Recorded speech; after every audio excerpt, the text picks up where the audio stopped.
Et coucou à tous, on se retrouve aujourd'hui pour une nouvelle vidéo, j'espère que vous allez bien, j'espère que vous êtes en forme.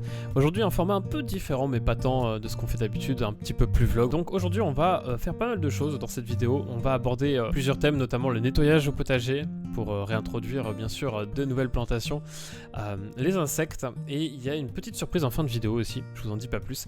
Et je vous souhaite bien sûr un bon visionnage et encore merci pour tous vos retours positifs. Aujourd'hui au potager on va faire de l'espace, on va renettoyer en fait toutes les zones qui sont en friche, donc comme vous pouvez le voir ici.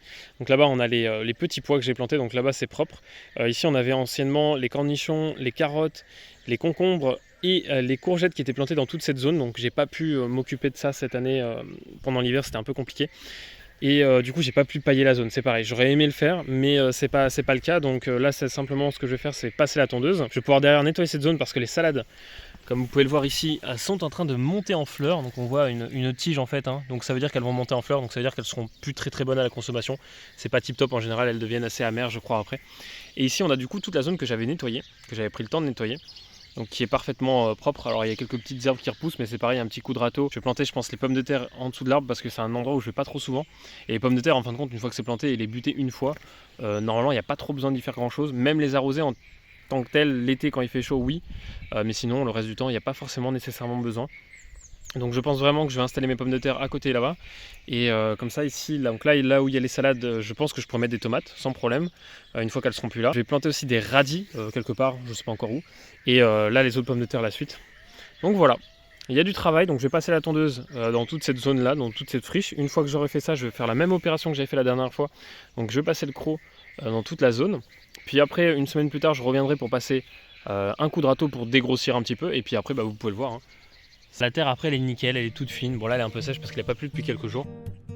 Et donc pour commencer, là je vais attaquer avec la tondeuse. On va simplement passer une première tonte en version haute. Puis après je vais redescendre la tonte pour récupérer le maximum d'herbe qui en est le moins incorporé dans le sol. Ça sera plus simple pour moi, ça évitera aussi que les herbes repoussent plus rapidement, elles soient moins fortes. Et donc là après j'aurai juste à passer mon petit coup de croc. Et de toute façon le paillage après on va s'en resservir, enfin on va se resservir de la tonte. Je vais le mettre en paillage autour des plantes, vu que l'été arrive ça permettra bien sûr aux plantes de garder une certaine humidité. Et aussi bien sûr d'être protégées des attaques du soleil au niveau du sol. Ce qui permettra un bon développement et une bonne symbiose entre la plante et le sol.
De la même façon, je vais retirer donc le grillage juste ici.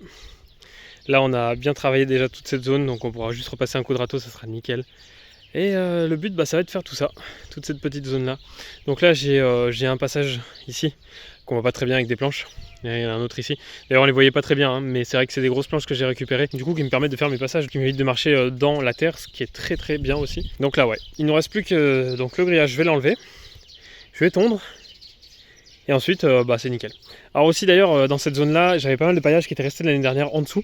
Donc ce qui fait que ça va réapporter en fait un petit peu de matière carbonée dans le sol. Alors pas forcément de l'azote, hein, parce que l'azote il s'est dissipé dans le sol avec l'année dernière. Et là du coup ici, je voulais pas montrer, mais j'ai posé du coup tout ce qui est herbe de tonte.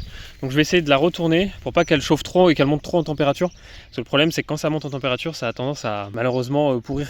Et donc du coup nous ce qu'on veut c'est que ça reste en forme pour pouvoir l'utiliser après au potager. Donc ça, une denrée super importante à ne pas négliger, la tonte, quand vous n'avez rien sous la main, pas de paillage, de ce genre de choses. Gardez la tonte de tondeuse, vous la retournez tous les 2 jours si vous le pouvez, sinon vous faites au mieux. Et vous pourrez du coup pailler après avec, ce qui marche très très bien. Il ne faut pas la mettre verte par contre, verte ça va brûler les plants au pied.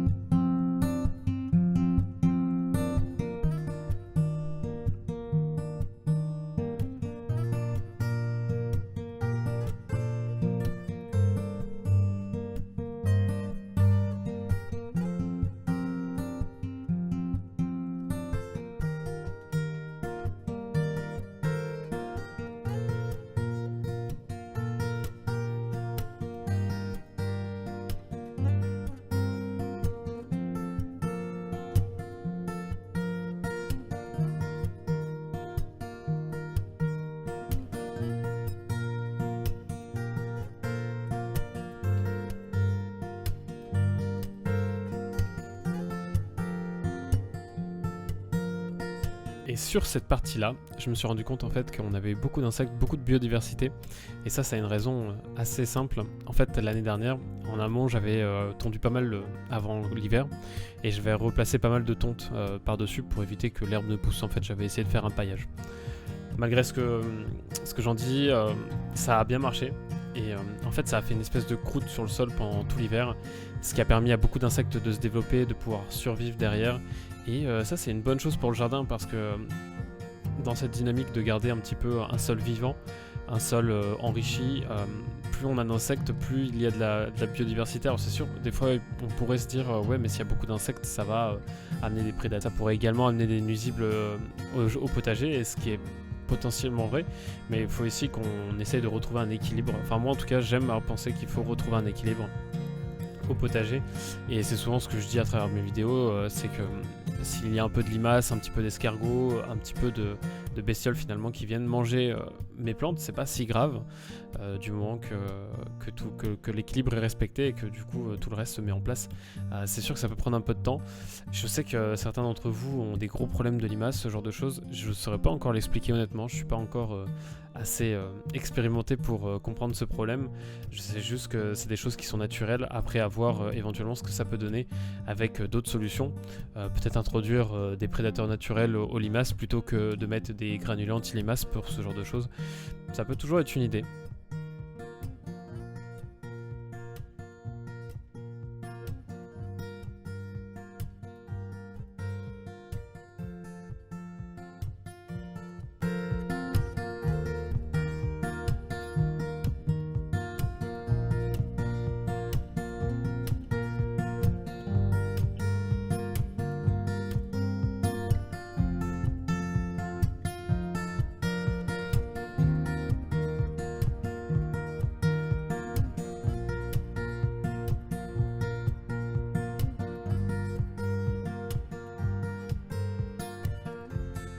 Petit point sur les tomates après le repiquage, elles ont très bien poussé. Pour certaines, elles commencent vraiment à bien se développer.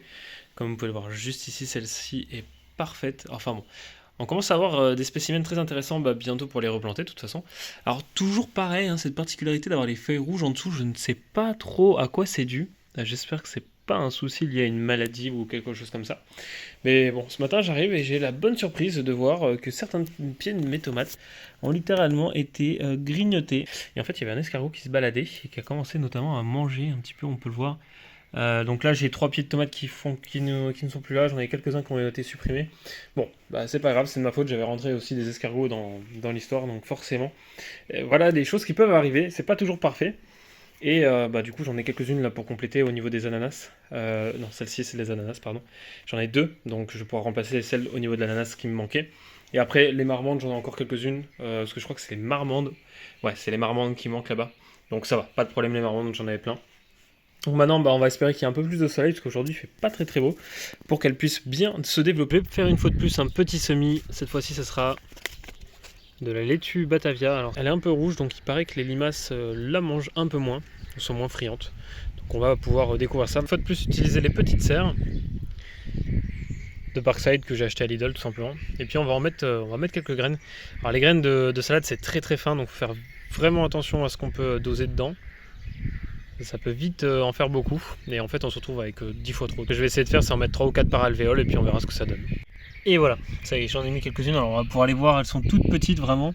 J'en ai malheureusement pas mis le peu que je voulais, il y en a pas mal qui sont tombés. Mais bon, j'en ai fait toujours moins que d'habitude, donc on verra ce que ça donne.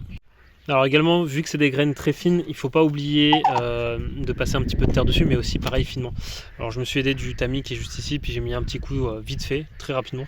Vu que les graines sont fines, la levée est assez rapide aussi au niveau des salades, donc faut pas hésiter à en mettre assez peu. Puis après, un petit coup de pulvé, comme ça, hop, pour mouiller juste vraiment au-dessus.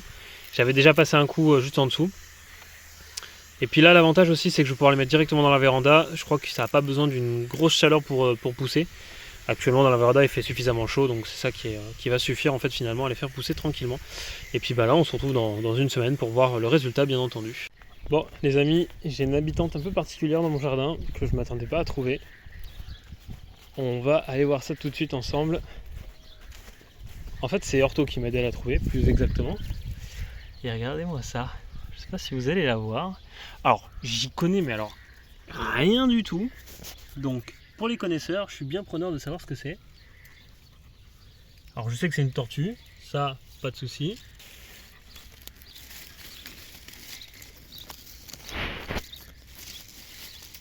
Mais alors ce que c'est comme tortue, j'en ai pas la moindre idée.